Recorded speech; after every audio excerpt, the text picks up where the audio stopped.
In college football, this is one team that has never lost a game. It's a team with a different lineup every year.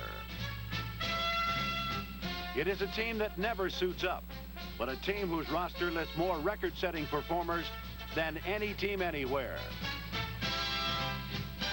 Its players are the best at their positions and all share in the pride of this oldest tradition in college football. For 90 years, this honor has been their reward for a season of excellence.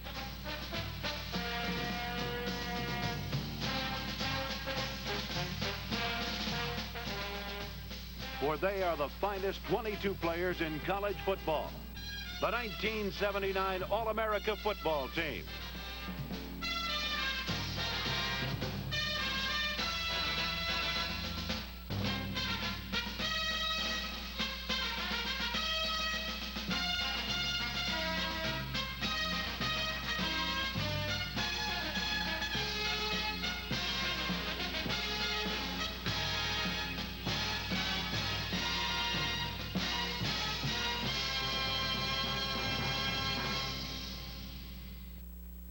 I'm Charlie McClendon, head football coach of Louisiana State University, and this year's president of the American Football Coaches Association.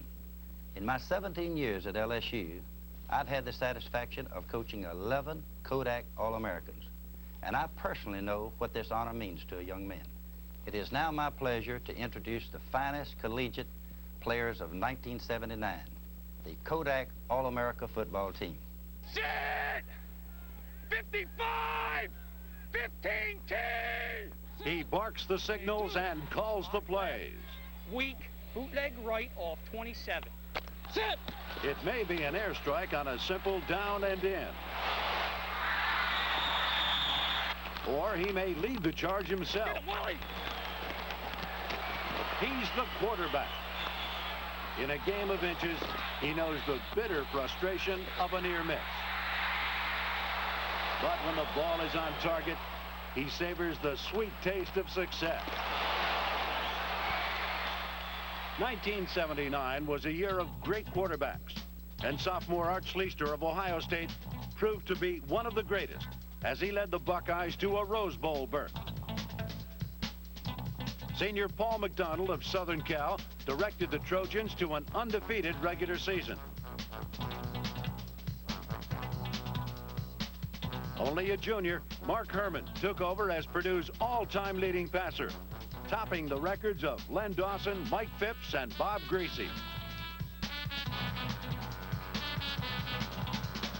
But no other college signal caller could match the brilliant record of senior Mark Wilson of Brigham Young. Wilson, a former high school pitcher and basketball star, led the nation in total offense.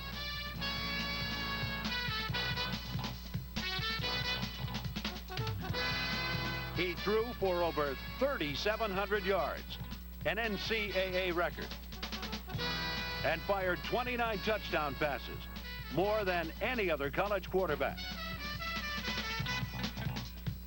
Wilson also set another NCAA mark, throwing for more than 300 yards in 9 consecutive games. Mark Wilson, the coach's choice for All-America quarterback.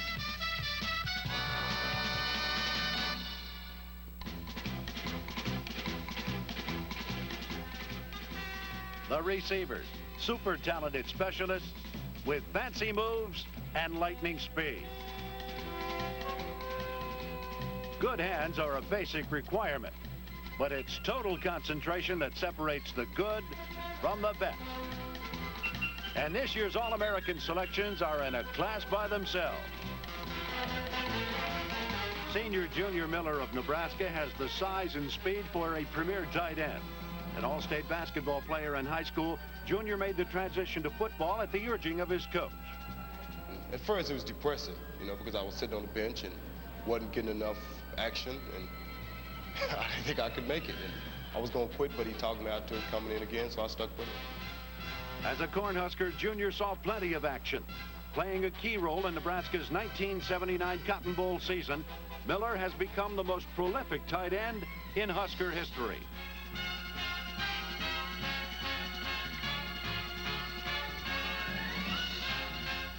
Junior Ken Marjoram of Stanford is one of the top receivers in the nation with his jet-propelled acceleration and exceptional hands.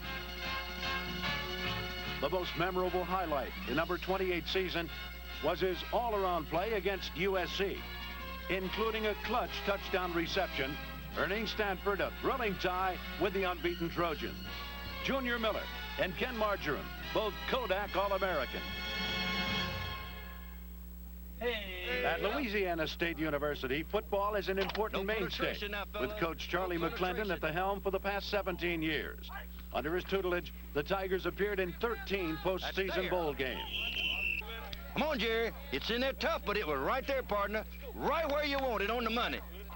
Get rid of him, that boy. Get rid of him. Get rid of him. That's the baby. Not too bad a form. With over 135 victories to their credit, McClendon and his staff won almost 70% of their contests. Twice voted SEC Coach of the Year, McClendon has also been rewarded with National Coach of the Year tribute. He is indeed a popular choice as this year's president of the American Football Coaches Association. Now you get a little bit of an idea of what kind of price these people have to pay to become All-Americans. A man who's paid that price is center Jim Richer of North Carolina State, a Kodak All-American for the second straight year. Number 51 has the size the coaches look for in frontline blockers, but it's his technique that makes him so effective. For his efforts, Richer was rewarded with the Outland Trophy as the nation's best interior lineman.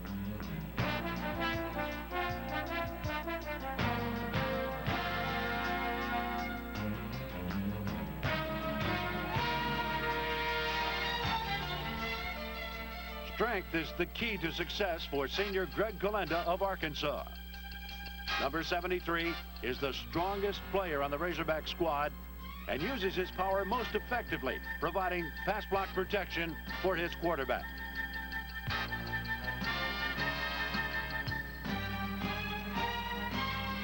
Senior Melvin Jones of Houston is a massive 270-pounder in the Cougars' clawing attack. He's rated by the coaches as the Southwest's most devastating blocker.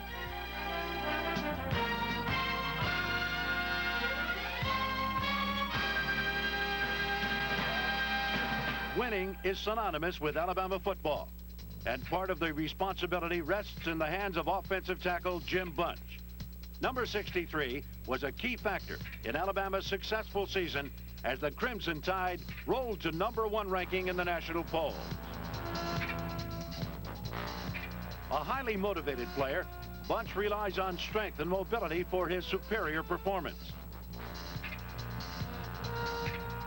The big senior's aggressive blocking and spirited play contributed to his selection as a Kodak All-American.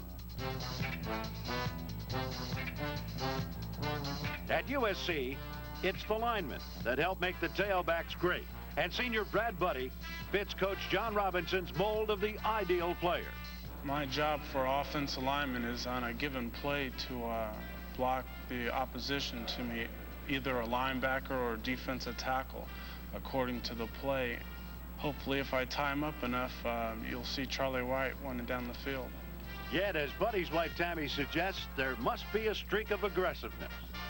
On the field, I think he's very mean. I think you have to be good. He puts on his game face, usually Friday, sometime Friday before a game on Saturday. So he gets himself kind of psyched up for it, and that's when he starts getting mean. That's when I kind of know to stay away from him. The son of former All-Pro guard Ed Buddy, Brad has maintained the family's winning heritage, taking a place in the coach's offensive line.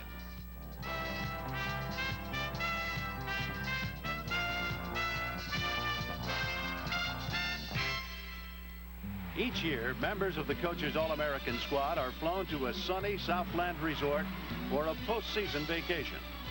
On behalf of American Airlines, this is your captain welcoming aboard the Kodak All-American. The players have a unique opportunity to meet their All-America teammates and swap gridiron experiences.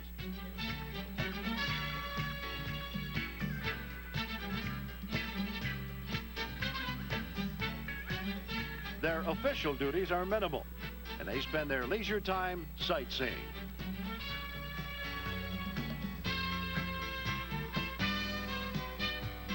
The camaraderie of the weekend is a well-deserved reward for a season of hard work and accomplishment.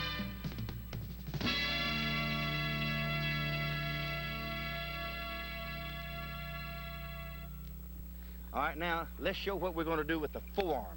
Give me one good forearm lick and move off in your defensive end position, okay? Kind of key the ball or the man, whichever moves first. Atta boy, that's the idea. That's the way you work to the outside. You don't have many friends outside, but you got a few inside. You got to be ready to get out there. Okay, now this time, I want you to give the hand shiver about 3 good licks this time, and then move off in the pursuit angle. Atta boy, keep those elbows tight, keep them tight, and move off. That's very good. You know, this will give you a little bit of an idea, just the basic fundamentals that defensive linemen have to go through to become great football players. When the coaches started picking the defensive stalwarts in college football, the name of Pitt's Hugh Green always ranked near the top. Number 99 is so fleet-footed, he can travel cross-field to wreak his special brand of havoc. One of the most devastating tacklers of recent years, Green's intense play helped earn Pitt a trip to the Fiesta Bowl. With more than 110 tackles to his credit in '79, Hugh Green is an overwhelming choice for Kodak All-America honors. The Michigan Wolverines under head coach Bo Schembechler are perennial challengers for the Big Ten title. Curtis Greer, their big defensive tackle, contributed mightily to Michigan's championship record. The 6'5", 250-pound senior racked up more tackles for lost yardage than anyone else in Wolverine history. At Texas, football is a way of life, and senior tackle Steve McMichael kept the Longhorns near the top of the heap. It's easy to spot number 99. You'll find him where the action is. Known to his teammates as the Incredible Hulk, McMichael led the Longhorns in total tackles.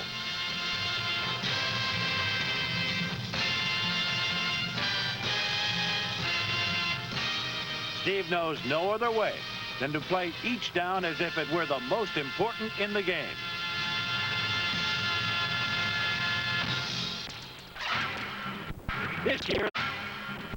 This year, the Seminoles of Florida State took no prisoners, and Ron Simmons, their feisty junior nose guard, spurred the attack.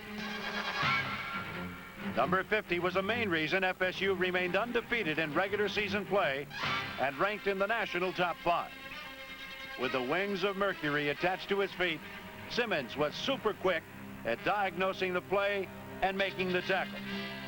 He's another great defensive lineman.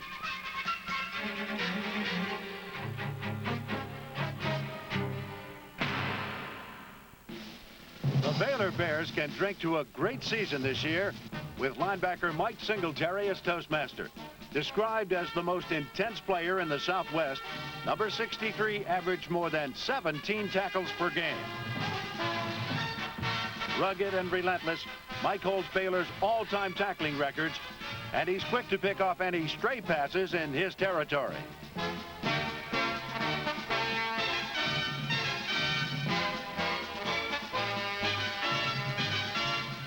Oklahoma fans love their Sooners, and linebacker George Cumbie is high on their hit list. Number 28 came to Oklahoma as an offensive back, but switched to defense to capitalize on his exceptional linebacking skills. Because of his extreme quickness and speed, he can fill the gaps from sideline to sideline. What I like is going across the field on a back starting to cut up, because he don't see me coming, but I see him, and as soon as he cut up, you know, I'm right on him. But the senior from Gorman, Texas has an even greater passion. Intercepting a pass, you know, getting a chance to show my running back ability once again. 1979 was a great year for George Cumbie and the Sooners. They took the Big 8 championship and earned a ticket to the Orange Bowl. Senior David Hodge of Houston also had an outstanding year. Number 42 of the Cougars specialized in pouncing out opposing ball carriers.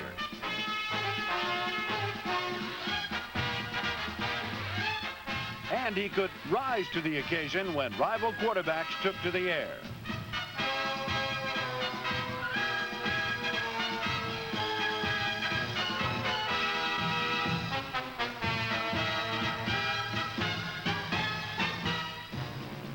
For David Hodge, All-American linebacker was a fitting climax to a great football season.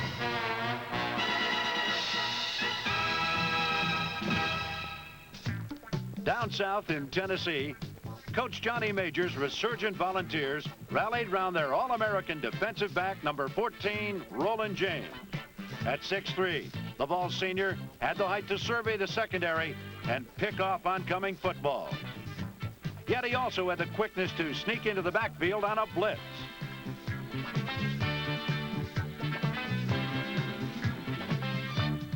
Senior Johnny Johnson of Texas is no stranger to the coach's All-American team. He's making his second appearance this year. A great instinctive defender, Johnson can stay with just about anybody on deep pass routes.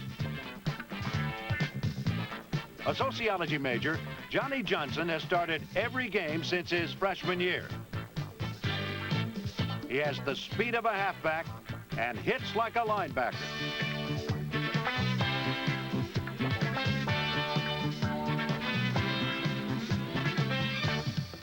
A junior, UCLA's Ken Easley, completes the coach's star-studded defensive backfield. Ranging far and wide, Easley excels as an open field tackler, yet even Ken admits it's not an easy task. It's a hard position back there because so many people are affecting you at one time. You got receivers, you got running backs, linemen that come out to block you. So you have to be a bit intense and a bit, scared too at the same time. You have to go out there with the idea of that, you're going to defeat any obstacle that's in your way. So I enjoy it, and I just hope I can continue to play hard and keep that name of being a hard hitter.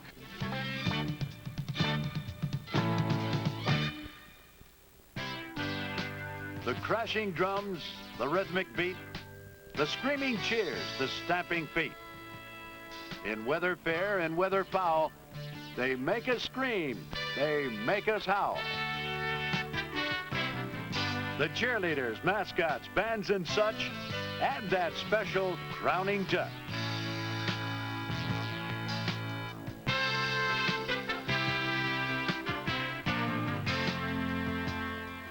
Once again, in 1979, most of the headline makers of college football were the running backs. There were so many great ones, this made our selection very difficult. We coaches, however, either saw them in person or we studied them on film. And study they did. Upwards of 1,500 game films and columns of statistics were analyzed by the coaches. On the basis of their evaluations, the final selections were determined. The competition for running back was fierce, with 3 exceptionally talented players emerging to take top honors.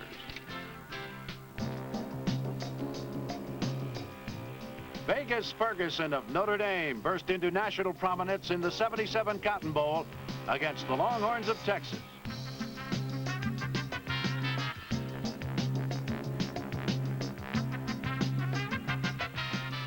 Number 32 of the Fighting Irish is a gifted runner who relies almost entirely on instinct when he's on the loose. He lets the heat of battle determine his line of attack. You can't watch yourself run, so I feel when I'm out there on the field, I just try to do what I do natural. I don't think ahead, to the moves I'm going to make or whatever. You just try to do the best you can and do whatever comes natural.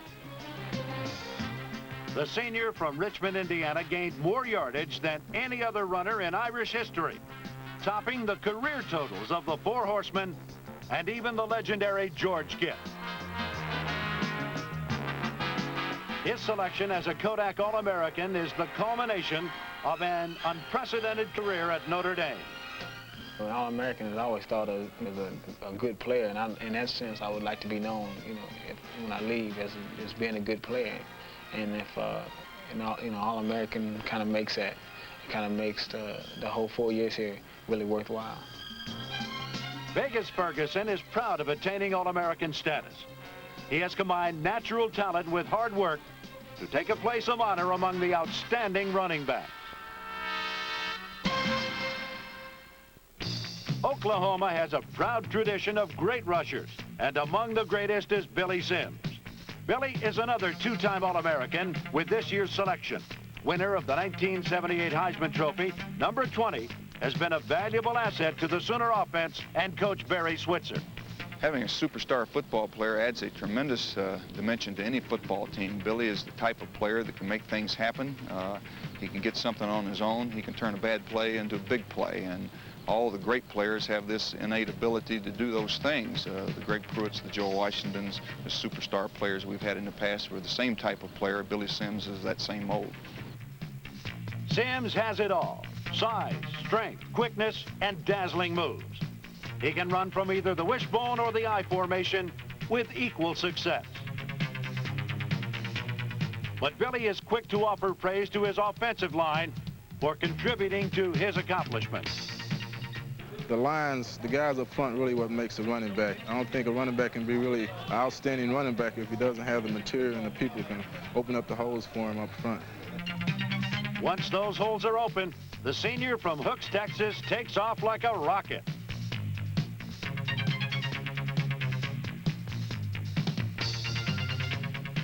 In crucial situations, Billy gets the hard yardage with brute strength and rugged determination.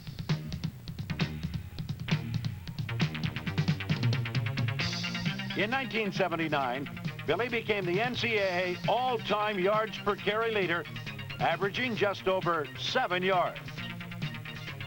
This, along with his other numerous records and awards, has made him the center of attention for both the national media and his own Sooner fans.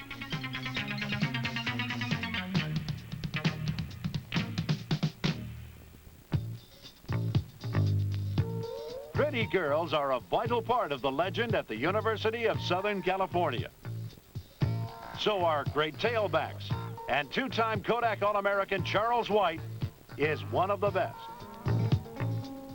The senior tailback is the all-time ground gainer at Southern Cal and the second leading rusher in NCAA history, behind Tony Dorsett. A dual threat in the backfield, Charles led the nation in yards gained and was the top all-purpose runner in the country, but he still finds time to pursue one of his favorite hobbies, the piano. Well, when I first started playing piano, it was back in, I think in elementary, I can call. I had a teacher that I used to stay after school and just bang around on his piano. You know, I wasn't making much sound, just having a little fun, you know, making noise. I got into it my junior high year, and I started at a jazz class. And I really didn't learn much. It was just a privilege just to sit in front of a piano and play it and run your fingers across 88 keys and being able to make some sounds out of it. But, you know, as I say, I'm not a good piano player. I can't read and I can't write it, but I can, you know, play a little bit to where it satisfied me.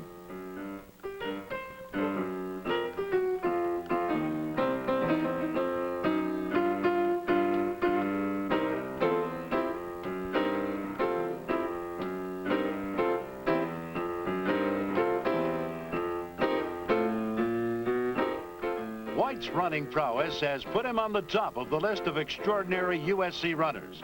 Men like Mike Garrett, Anthony Davis, Ricky Bell, and the legendary O.J. Simpson. Charles White has outrun them all. In 1979, he averaged more than 180 yards per game, a whopping 40 yards more than his closest competition. Charles White, this year's Heisman Trophy winner, and an overwhelming selection as an All-American runner.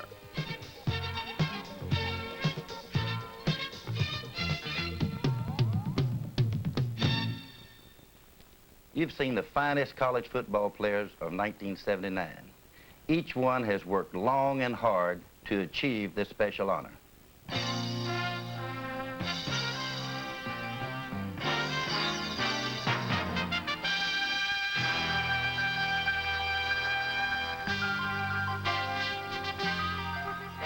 And now, speaking for the American Football Coaches Association, let me thank Eastman Kodak for presenting this film, and for all of you fans for making this such a great year for college football.